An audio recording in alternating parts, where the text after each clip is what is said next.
Matthew 16. Leaders demand a miraculous sign.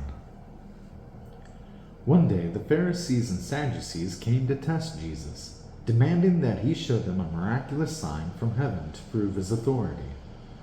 He replied, "You know the saying, red sky at night means fair weather tomorrow. Red sky in the morning means foul weather all day. You know how to interpret the weather signs in the sky, but you don't know how to interpret the signs of the times. Only an evil, adulterous generation would demand a miraculous sign, but the only sign I will give them is the sign of the prophet Jonah." Then Jesus left them and went away. Yeast of the Pharisees and Sadducees. Later, after they crossed to the other side of the lake, the disciples discovered they had forgotten to bring any bread.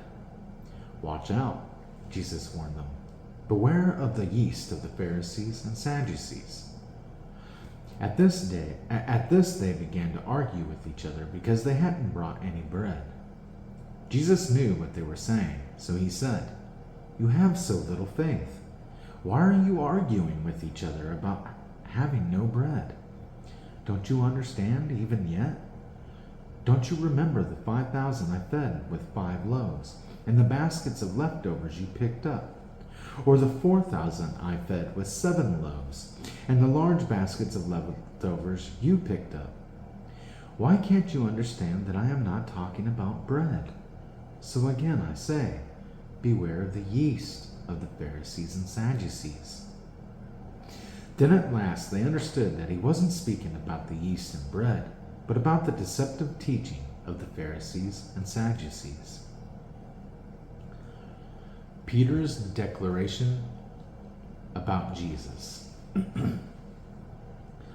When Jesus came to the region of Caesarea Philippi, he asked his disciples, "Who do people say that the Son of Man is?" "Well," they replied, "some say John the Baptist, some say Elijah, and others say Jeremiah or one of the other prophets." Then he asked them, "But who do you say I am?" Simon Peter answered, "You are the Messiah, the Son of the living God." Jesus replied, "You are blessed, Simon, son of John, because my Father in heaven has revealed this to you.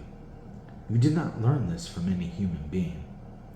Now I say to you that you are Peter," which means rock, "and upon this rock I will build my church, and all the powers of hell will not conquer it. And I will give you the keys of the kingdom of heaven. Whatever you forbid on earth will be forbidden in heaven, and whatever you permit on earth will be permitted in heaven." Then he sternly warned the disciples not to tell anyone that he was the Messiah.